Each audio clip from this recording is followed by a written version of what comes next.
Graça e paz, meus amados irmãos, nós estamos aqui para mais um estudo da Palavra de Deus, quinta-feira, dia de estudo bíblico doutrinário. Nós somos a Igreja Presbiteriana do Brasil, em Mangabeira, aqui na nossa cidade de João Pessoa, capital da Paraíba, e nós queremos dar os bem-vindos a todos que estão nos acompanhando nesse momento no estudo da Palavra de Deus. Inicialmente, como sempre, nós vamos orar ao nosso Deus pedindo que Ele venha nos iluminar nosso entendimento, para que possamos compreender a Sua palavra. Oremos ao Senhor. Senhor, nosso Deus e Pai, bendizemos o Teu santo e precioso nome, te agradecendo mais uma vez pela oportunidade de compartilhar a Tua palavra, o Teu Evangelho.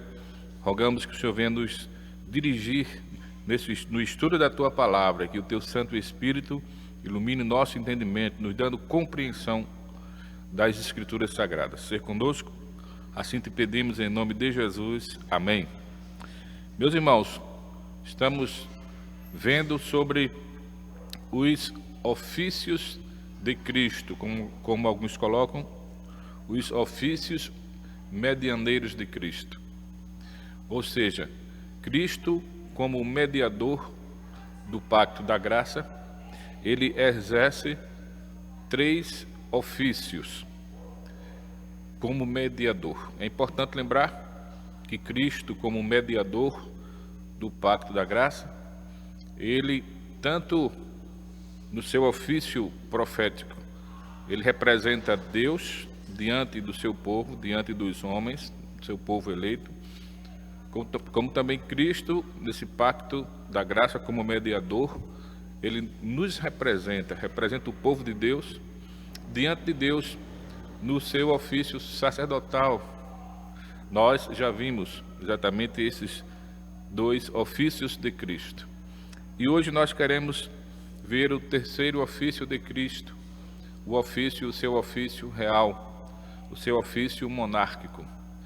Vamos então para a palavra de Deus, e primeiramente eu quero apenas ler um versículo bem conhecido da palavra de Deus, que se encontra no livro do profeta Isaías, capítulo 9, é uma profecia acerca do nascimento do Senhor Jesus Cristo, acerca do reino de Deus, acerca do príncipe da paz, acerca de Jesus Cristo como Filho de Deus, como Rei do seu reino. Isaías capítulo 9, verso 6, nos diz assim: porque um menino nos nasceu, um filho se nos deu, o governo está sobre os seus ombros, e o seu nome será Maravilhoso Conselheiro, Deus Forte, Pai da Eternidade, Príncipe da Paz. O verso 7 diz: para que se aumente o seu governo e venha paz sem fim sobre o trono de Davi e sobre o seu reino, para o estabelecer e o firmar mediante o juízo e a justiça, desde agora e para sempre. O zelo do Senhor dos exércitos fará isto.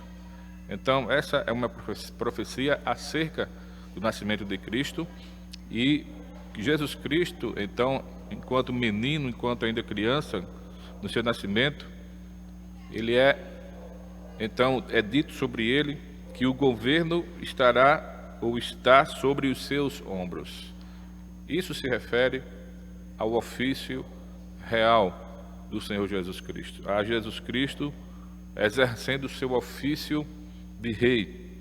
E essa profecia, claro, se cumpriu exatamente na pessoa do Senhor Jesus Cristo, quando da sua encarnação, quando esteve Jesus aqui na terra. Louvado seja o nome do Senhor por isso. Eu gostaria de exatamente,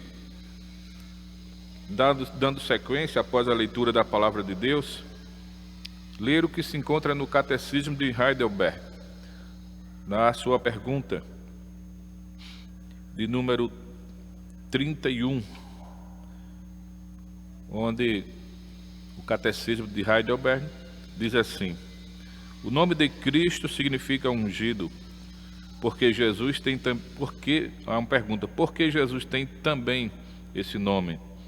E a resposta é: porque ele foi ordenado por Deus, Pai, e ungido com o Espírito Santo, para ser nosso supremo profeta e mestre, nosso único sumo sacerdote e nosso eterno Rei. Como profeta, nos revelou plenamente o plano de Deus para a nossa salvação. Como sumo sacerdote, nos resgatou pelo único sacrifício de seu corpo e continuamente intercede por nós junto ao Pai. Como Rei, agora o ofício real de Cristo, como Rei, nos governa por sua palavra e Espírito, e nos protege e guarda na salvação que conquistou para nós. Então, são palavras como resposta da pergunta de número 31 do Catecismo de Heidelberg. Deixa claro que Jesus Cristo, como Rei, ele nos governa.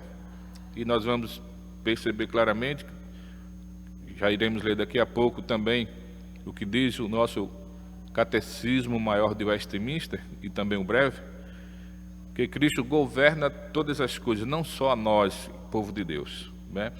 Mas como Rei nos governa por sua palavra e Espírito, e nos protege e guarda na salvação que conquistou para nós. Louvado seja o nome do Senhor por isso. No nosso Catecismo Maior de Westminster, na pergunta 45, que trata do mesmo assunto, diz assim: como exerce Cristo as funções de Rei? Então, perceba que agora o Catecismo, nessa pergunta, ele vai exatamente abordar a maneira como Cristo vai exercer, ou como ele exerce esse ofício. Cristo exerce as funções de Rei, chamando do mundo um povo para si, dando-lhe oficiais, leis e disciplinas para visivelmente o governar, dando a graça salvadora aos seus eleitos, recompensando a sua obediência e corrigindo-os por causa dos seus pecados, preservando-os por causa dos seus pecados, preservando-os e sustentando-os em todas as tentações e sofrimentos, restringindo e vencendo todos os seus inimigos e poderosamente dirigindo todas as coisas para a sua própria glória e para o bem de seu povo, e também castigando os que não conhecem a Deus, nem obedecem ao Evangelho.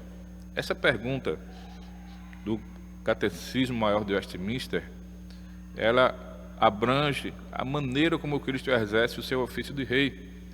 E na sua resposta, então, ela mostra todas as esferas de atuação de Cristo como Rei dos reis, como Senhor dos senhores, como Rei do universo.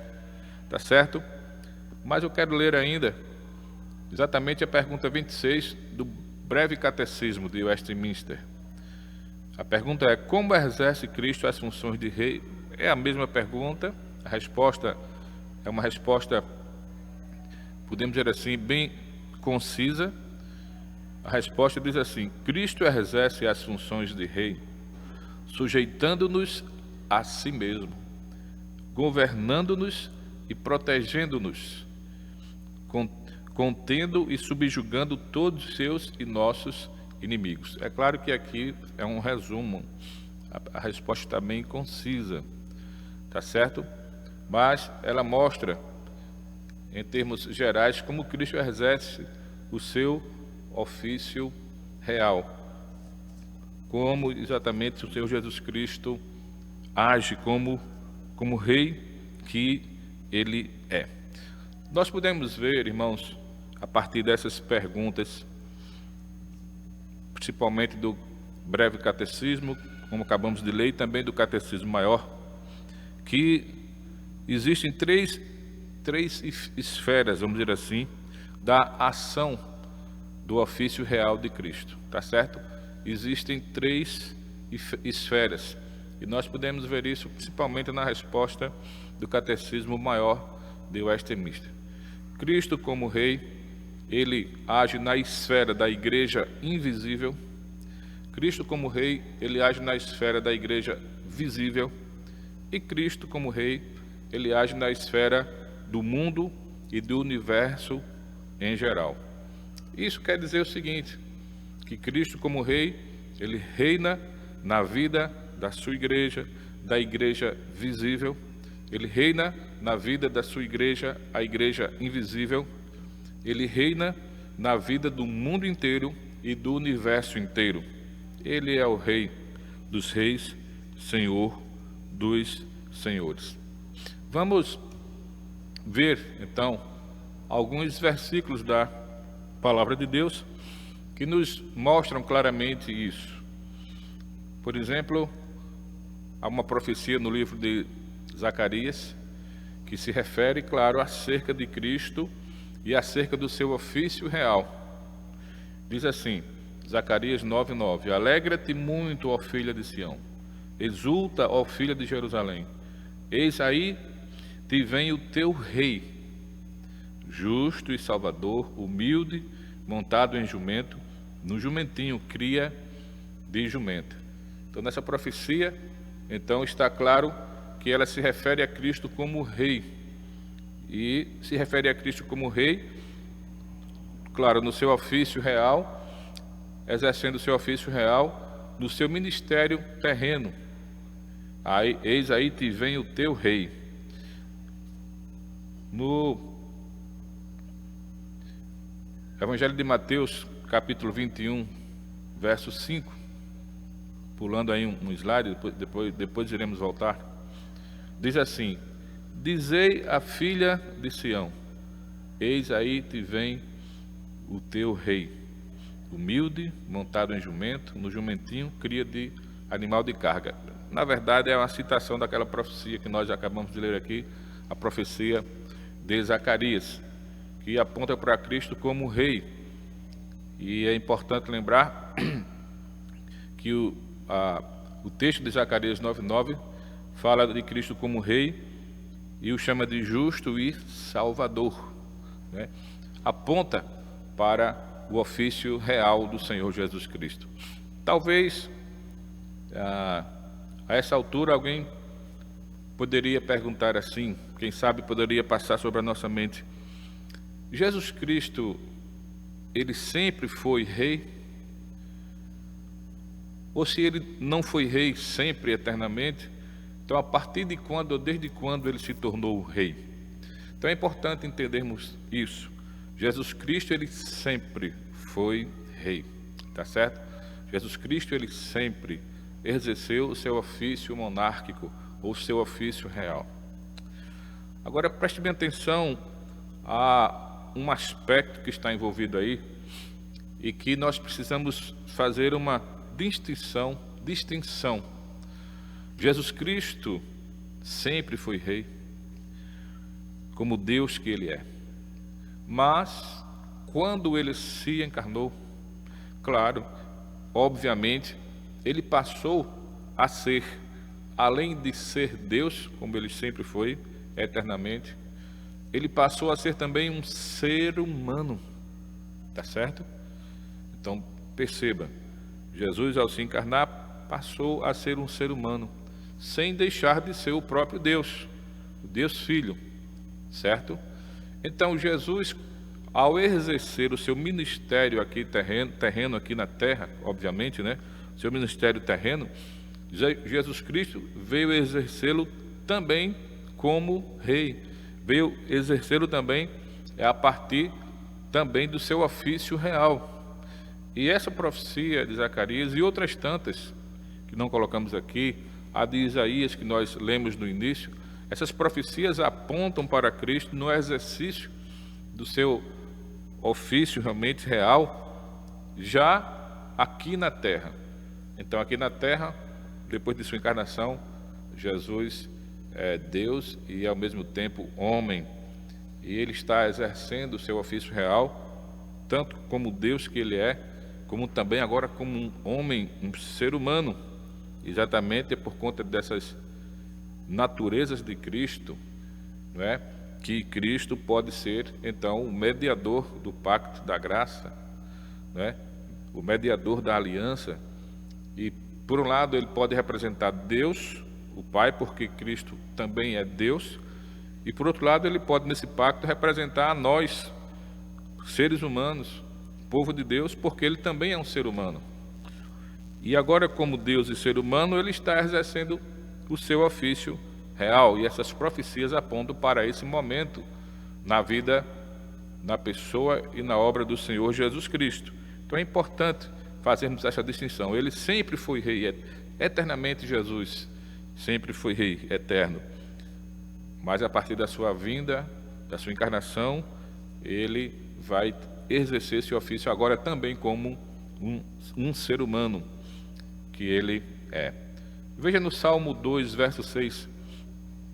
O Salmo diz assim: eu, porém, constituí o meu rei sobre o meu santo monte Sião. Então, é Deus o Pai dizendo que constituiu o seu rei, que é Jesus Cristo Filho, é sobre o seu santo monte Sião. Não é que Jesus um dia não era rei e um dia passou a se tornar rei. Não é isso. Sempre foi rei eterno, mas no exercício do seu ministério terreno, ele também exerce o seu ofício real, tá certo? E o Pai o constitui rei, Deus o constitui rei. É bom lembrar, como já falamos aqui, que todos esses três ofícios eram exercidos por homens chamados, escolhidos por Deus para isso, no Antigo Testamento, por exemplo, o ofício de profeta, ofício de sacerdote, ofício de rei. E quanto ao ofício real, um dos que tipificou o Senhor Jesus Cristo, tipificou o seu reinado, foi o rei Davi. No reinado de Davi, a paz realmente foi conquistada para o povo de Deus. O reinado de Davi foi marcado por muita guerra, por muita batalha. Davi, como rei, ele venceu todos os inimigos de Israel. Foi um reinado marcado por muita luta, muita guerra, muita batalha, muita conquista.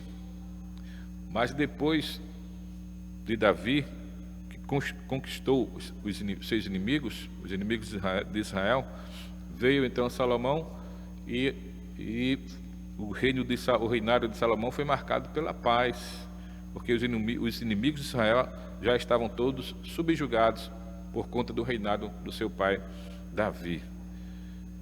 Então, com certeza, o povo de Israel, ao passar realmente do tempo, ao passar o tempo, os anos, os séculos, e que não viram mais um reinado como aquele de Davi, anelaram e ficaram anelando que Deus mandasse um dia um rei que reinasse igual Davi, conquistando todos os adversários, inimigos do povo de Deus, um reinado vencedor. O povo anelaram isso, e a própria profecia que nós lemos no início do profeta Isaías fala sobre isso. Deus, então, nessa profecia de Isaías, capítulo 9 que lemos, Deus promete um rei, exatamente, que virá a partir do trono de Davi. Esse rei é Jesus Cristo, é o Filho de Deus, e que no Salmo 2:6 Deus fala: eu, porém, constituí o meu rei sobre o meu santo monte Sião, dizendo respeito exatamente a Cristo como rei no exercício do seu ofício real. Em Mateus 28:18, Jesus diz: Jesus, aproximando-se, falou-lhes dizendo, Jesus, aqui, como nós já sabemos do contexto, Jesus já havia ressuscitado, já havia sido crucificado, morto, sepultado, já havia ressuscitado ao terceiro dia. Jesus está ali para exatamente comissionar os seus apóstolos e depois disso subir aos céus ou voltar ao Pai. Porém, antes de voltar ao Pai, Jesus diz: toda a autoridade me foi dada no céu e na terra. Jesus fala aqui agora como aquele que já venceu o seu adversário, o inimigo, a morte, o diabo, o inferno. Jesus fala então como um rei que já foi coroado. Quando Jesus Cristo ressuscitou, quando ele morreu, ressuscitou, foi até aos céus, Jesus Cristo chegou então, foi entronizado no céu, foi a presença de Deus o Pai, e ali ele foi coroado rei Rei do universo, Jesus Cristo. Quero lembrar a distinção. Ele já era rei na eternidade. Ele não passou a ser rei a partir deste momento que estamos falando, da sua entronização no céu, chegando na presença do Pai e sendo coroado rei do universo e depois se assentando à destra de Deus Pai. Ele não passou a ser rei a partir disso, ele já era rei. Mas perceba, Jesus Cristo, quando chega no céu depois de sua morte, Jesus Cristo ele chega também não apenas como Deus, repito, Deus, ele chega lá também como um ser humano.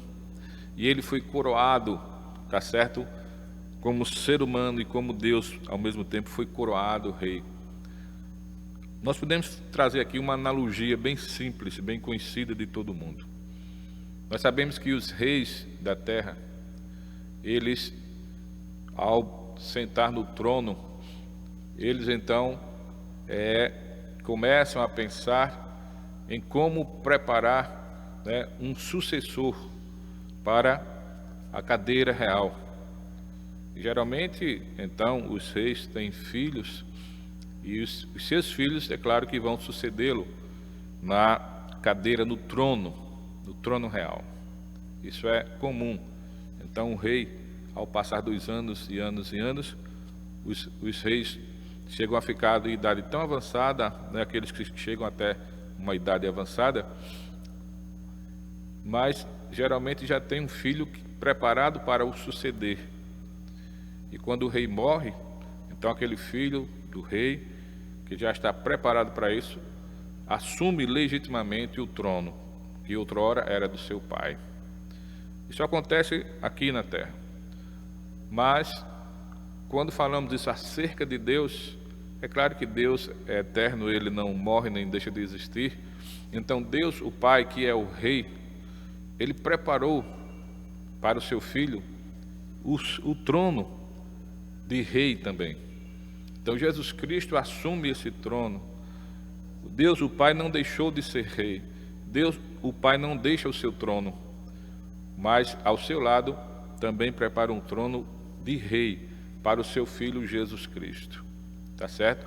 E o coroa rei. Jesus é coroado rei. O livro de Apocalipse nos mostra isso, capítulos 4 e 5. Jesus sendo coroado como rei do universo. Então o Pai não deixa de ser rei. E agora o Filho também é rei. E sempre foi. Mas agora o Filho também é um ser humano e não é apenas Deus. Tá certo? E o Filho passa a reinar como ser humano também, não apenas como Deus. E na verdade o que acontece é que o Pai reina através do Filho.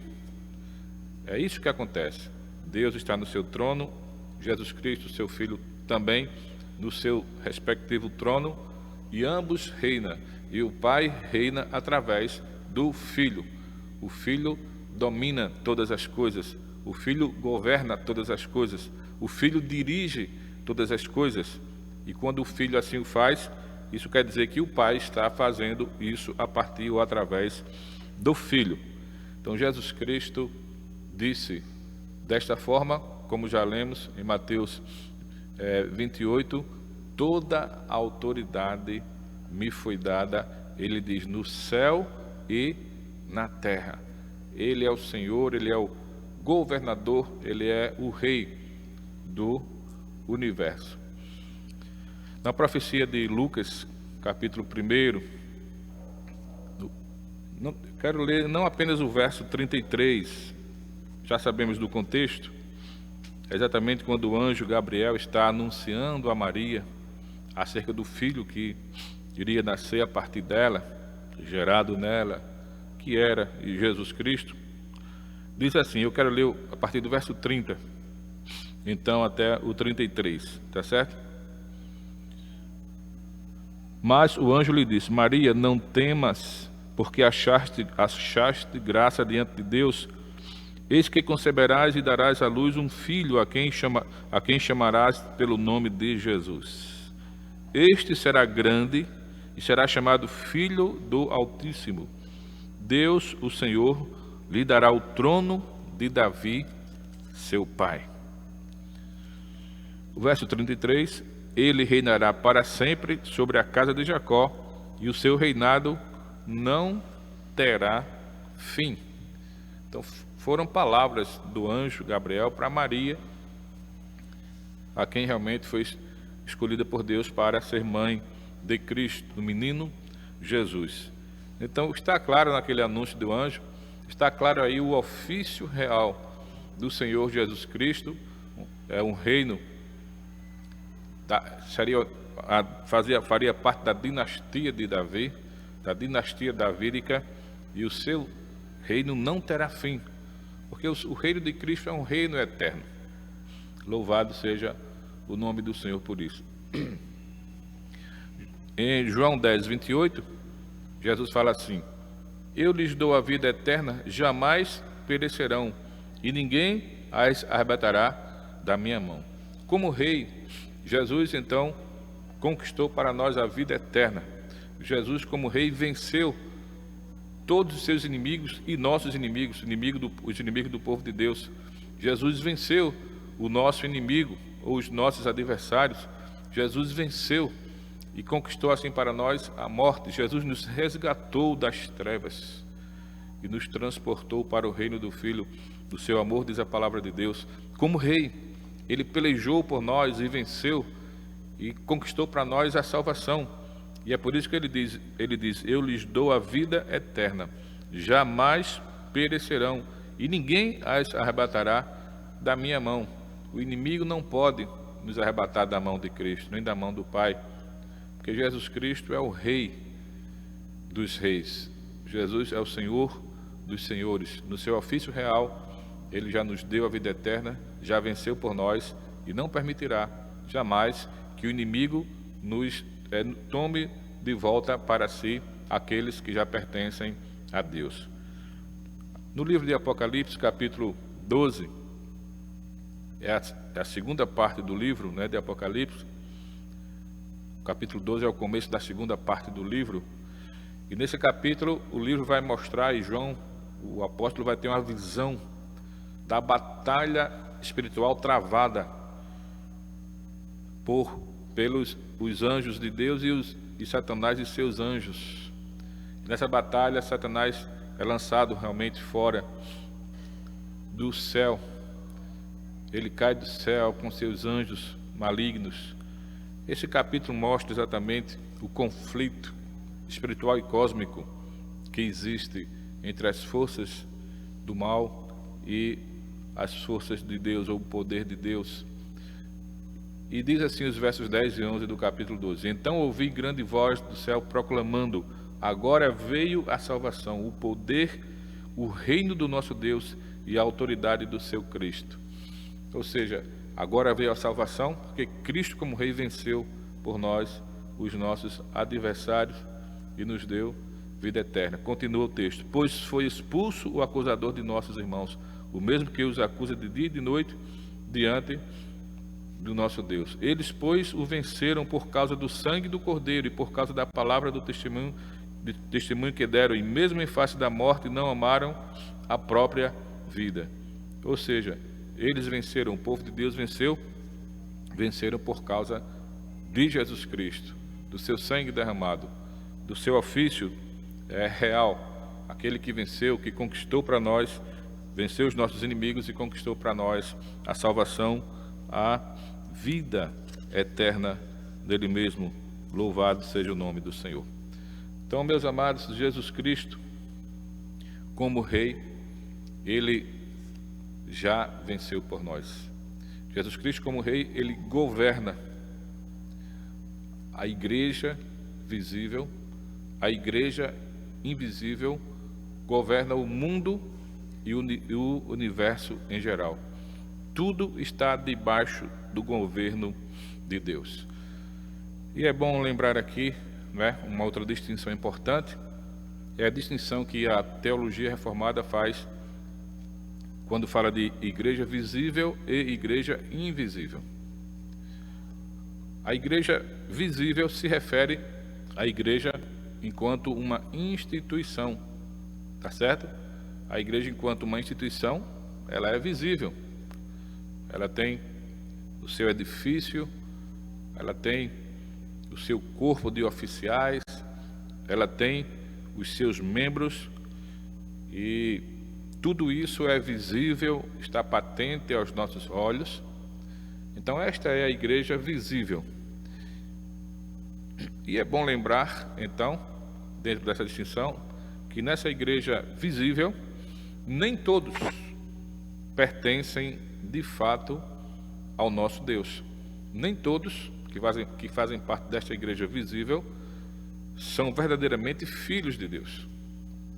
Daí vem a igreja invisível. Então, quem é esta igreja invisível? Essa igreja invisível, ela é composta de todos aqueles que de fato nasceram de novo e se tornaram verdadeiros filhos de Deus. E estes estão dentro, ou uma parte destes, estão dentro da igreja visível. E a outra parte destes já estão lá na glória, tá certo? Já passaram desta vida para a eternidade, já estão reinando com Cristo lá na glória. Então, tanto os que estão lá, como os que estão aqui na terra e que são efetivamente filhos de Deus, genuinamente, verdadeiramente, esses fazem parte da igreja invisível, aquela que só Cristo sabe quem são os verdadeiros servos dele.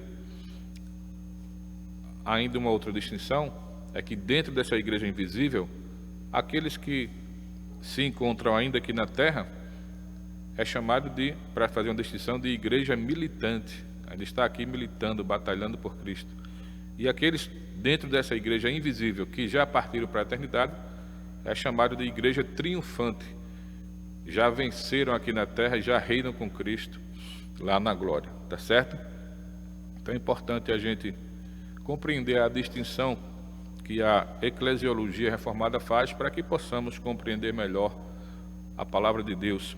E deixando claro, repetindo, que Cristo no seu ofício real, ele reina tanto sobre a igreja visível, como também sobre a igreja invisível. Reina sobre o mundo, reina sobre o universo em geral, tudo está debaixo do seu governo. Louvado seja o nome do nosso Deus. Mas é importante nós lembrarmos que então Cristo, como Rei, ele já fez tudo isso por nós. Eu gostaria apenas de ressaltar, de pontuar algumas coisas aqui, dentro da pergunta 45 do nosso Catecismo Maior, tá certo? Para a gente ir caminhando para a conclusão, para uma breve aplicação. Voltando à pergunta 45 do Catecismo Maior, que diz assim: como exerce Cristo as funções de rei? Aí diz assim: Cristo exerce as funções de rei, chamando do mundo um povo para si.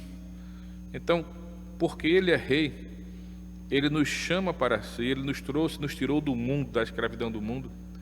Cristo nos chamou para si, e como rei, ele obviamente tinha toda a capacidade para isso. Nós não podemos resistir a esse chamado. Quando Cristo nos chama, a partir da pregação da palavra do seu evangelho, do seu santo evangelho, a partir da ação do seu Santo Espírito, aplicando em nós o evangelho de Cristo, a palavra de Deus, quando ele nos chama, quando ele chama o seu povo eleito, escolhido, ninguém pode resistir a isso. E aqui nos lembramos de um dos pontos do calvinismo, graça irresistível. Quando Cristo chama os seus eleitos, eles não podem resistir. Pode dizer não, 1, 2, 3 vezes, mas vai chegar um momento em que não resistirá à ação do Espírito Santo, é a chamada eficaz. Então Cristo exerce as suas funções de rei, chamando do mundo um povo para si. Depois, dando-lhe oficiais, leis e disciplinas para visivelmente o governar. Então Cristo governa a sua igreja também através dos oficiais da igreja. É importante isso. Daí a grande responsabilidade dos oficiais da igreja, pastores, presbíteros, diáconos, os oficiais da igreja serem sempre fiéis ao Senhor e fiéis à sua palavra, porque Cristo governa a sua igreja também a partir ou através dos seus oficiais. Cristo disciplina o seu povo, ele governa a sua igreja através de seus oficiais, que ele é quem deu para a sua igreja, através da palavra de Deus, da lei de Deus que ele estabelece para que sua igreja obedeça, e através também da disciplina que o Senhor exerce sobre nós, sobre o seu povo, quando nós realmente erramos, falhamos, cometemos pecado. Cristo nos disciplina, e isso faz parte do seu ofício real. Essa é uma das maneiras pelas quais Cristo nos governa a nossa vida, governa a igreja, governa o povo de Deus. Na sequência da resposta da pergunta 45, diz assim: dando a graça salvadora aos seus eleitos. Então, somente aos eleitos, Cristo concede-lhes a graça salvadora, não é? Louvado seja o nome do Senhor, pois somos salvos pela graça, e claro, mediante a fé, recompensando a sua obediência e corrigindo-os por causa dos seus pecados. Então, Cristo nos abençoa, nos recompensando, né, quando obedecemos, e é importante lembrar que quando obedecemos, não obedecemos por nós mesmos, mas pela graça de Deus agindo em nós, né? E também Cristo nos corrige quando erramos, exatamente para a nossa restauração, preservando-os por causa dos seus pecados. Se não for a misericórdia de Deus, nós seríamos consumidos pelos nossos pecados e pela ira de Deus. Então Cristo, o Rei, nos preserva dos nossos pecados, nos preserva também e nos sustenta no momento de tentações e também no sofrimento. Diz mais a resposta: restringindo e vencendo todos os seus inimigos. É claro que o diabo já está derrotado, mas ele ainda age, porque Deus permite que seja assim até um tempo pré-determinado por Deus. Então Cristo, ele nos protege da ação do inimigo, ele restringe a ação do inimigo, ele já venceu e continua vencendo o inimigo, e poderosamente dirigindo todas as coisas para a sua própria glória e para o bem do seu povo. Tudo que acontece no mundo, no universo em geral, está debaixo da direção de Cristo, do governo de Cristo, e tudo que acontece é para a glória de Deus. Até mesmo aquelas, podemos dizer assim, os atos maus dos homens, e muitos deles contra a própria igreja de Deus, contra o próprio povo de Deus, é dirigido por Cristo e é para a glória de Cristo.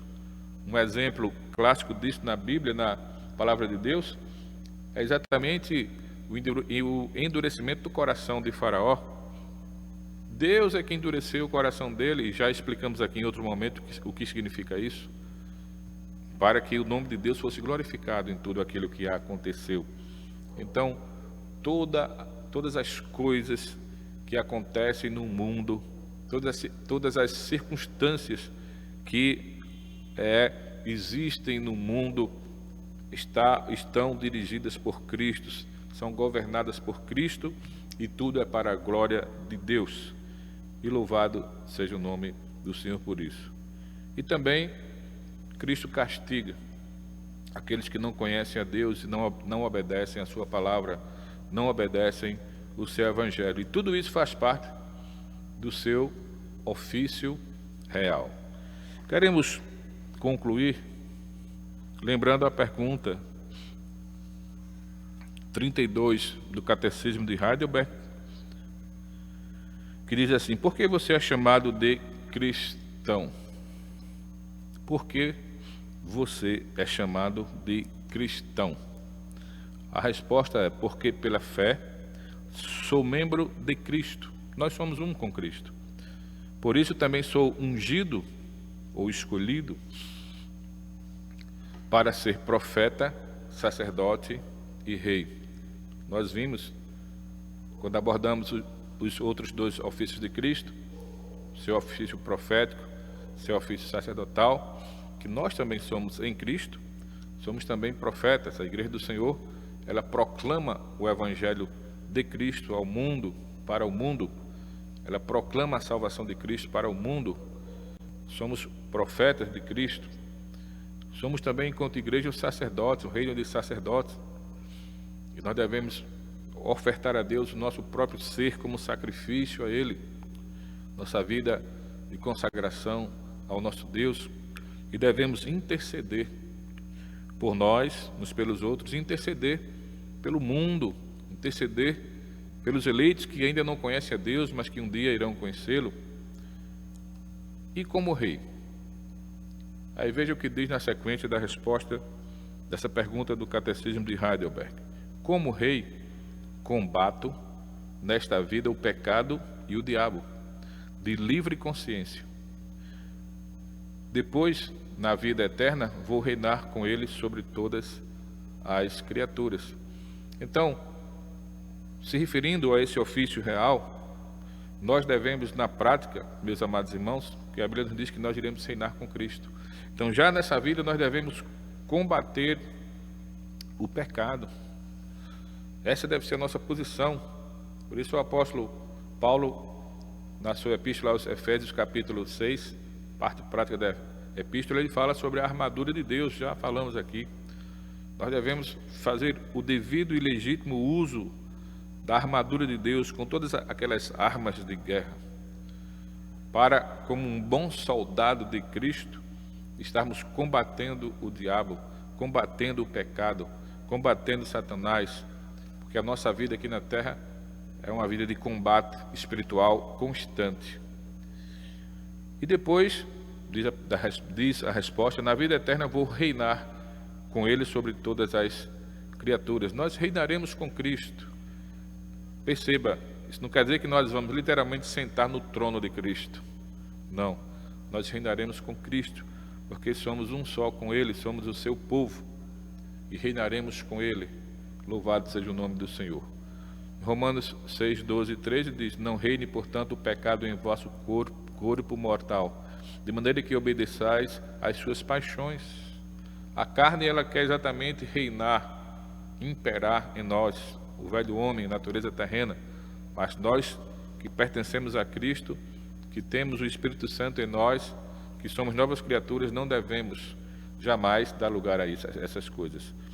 Nem ofereçais cada um os membros do seu corpo ao pecado como instrumentos de iniquidade, mas oferecei-vos a Deus como ressurretos dentre os mortos, e os vossos membros a Deus como instrumentos de justiça. Então, quem deve reinar em nós é Jesus, e não o nosso velho homem, e não a nossa natureza humana, e não o nosso eu ou o nosso ego. Escrevendo aos Gálatas, capítulo 5, versos 16 e 17, o apóstolo Paulo diz: digo, porém, andai no Espírito, e jamais satisfareis a concupiscência da carne. Como nós, então, iremos vencer essa luta contra a carne, né? Andando no Espírito e vivendo no Espírito, procurando vivermos cheios do Espírito Santo. É assim que iremos vencer essa luta contra a carne. Diz ele, porque a carne milita contra o Espírito, e o Espírito contra a carne. E o Espírito aqui é o Espírito Santo, que habita em nós. Ele milita contra a carne, e a carne milita contra ele. Porque são opostos entre si, para que não façais o que porventura seja do vosso querer. Efésios 6, 11, já citamos, diz: revestivos de toda a armadura de Deus, para poderdes ficar firmes contra as ciladas do diabo. 1 Timóteo 1, 18 e 19 diz: este é o dever que te encarrego, ó filho Timóteo, segundo as profecias de que antecipadamente foste objeto. Combate, firmado nelas, o bom combate.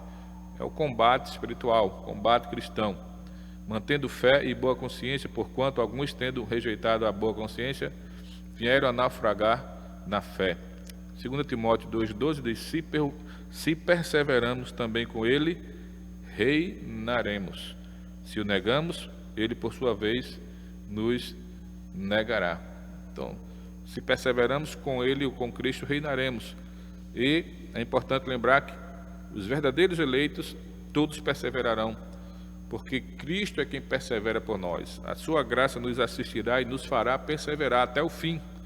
Louvado seja o nome do Senhor por isso.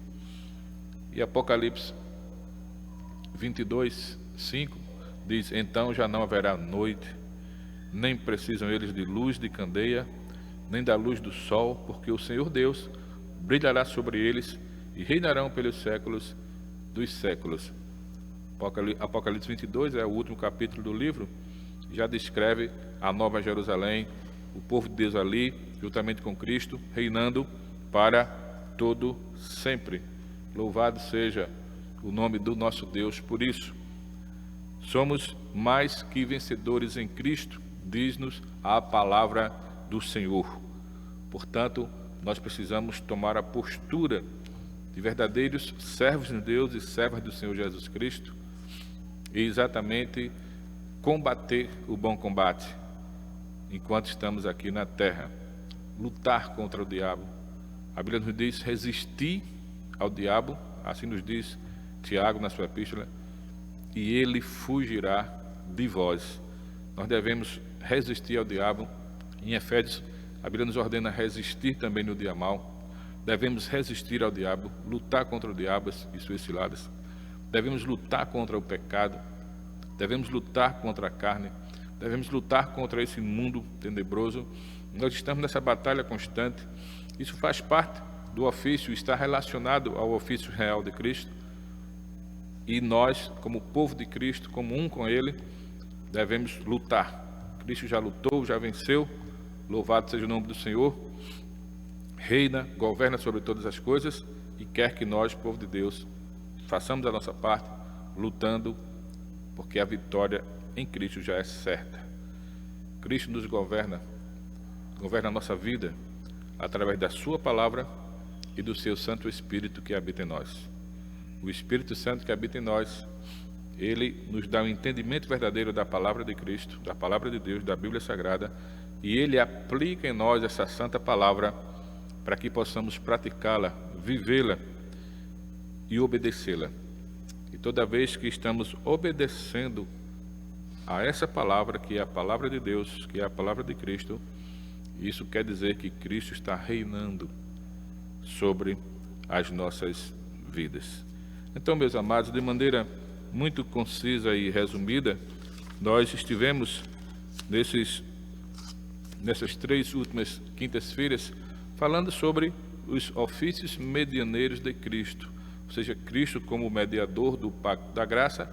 Ele então exerce essa sua função de mediador, exercendo esses 3 ofícios: o de profeta, o de sacerdote e o de rei, e abençoando o seu povo, e ao mesmo tempo encarregando o seu povo de também tomar uma posição diante de tudo isso. É importantíssimo compreendermos, como igreja do Senhor, nós temos grandes responsabilidades. Nós precisamos continuar proclamando o Evangelho de Cristo, representando Deus diante do mundo, pregando o Evangelho de Cristo, deixando claro qual é a vontade de Deus para o mundo. Como povo de Deus, precisamos, então, como sacerdócio real, precisamos representar o mundo diante de Deus, intercedendo a Deus pelo mundo inteiro, clamando a Deus pela salvação dos pecadores eleitos que ainda não se arrependeram, clamar a Deus por isso, clamar a Deus por tudo que acontece no mundo. A Bíblia nos manda, Deus nos ordena a orarmos, por exemplo, pelas autoridades, por todos aqueles que se acham investidos de autoridade. Então, nós precisamos exercer esse papel de intercessores como sacerdotes de Deus. E precisamos lutar, combater, como já falamos, o diabo, combater o pecado, combater a carne e o mundo. Precisamos cumprir essas responsabilidades, esses deveres diante de Deus. Que Deus nos ajude como igreja, que Deus nos dê graça para que possamos assim fazê-lo para a glória do nome do nosso Deus. Que Deus nos abençoe em nome do Senhor Jesus. Antes de orarmos, encerrando, eu quero lembrar aos irmãos e comunicar também que, por conta desse último decreto do governo, nós já podemos voltar aos cultos presenciais aos domingos. Então, no próximo domingo, já teremos culto presencial aqui na igreja, 5h30 da tarde. Nos próximos 2 domingos, Depois disso, virá um novo decreto e Deus proverá todas as coisas.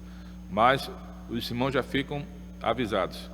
Nos próximos 2 domingos, pelo decreto vigente, então já podemos nos reunir presencialmente. Então venha, inscreva-se, você sabe como fazer isso, inscreva-se para estar então conosco, inscreva-se para participar do culto, esteja conosco e vamos juntos, né, louvar, bendizer e adorar o nosso Rei Jesus aqui na casa do Senhor, tá certo? Vamos orar ao Senhor.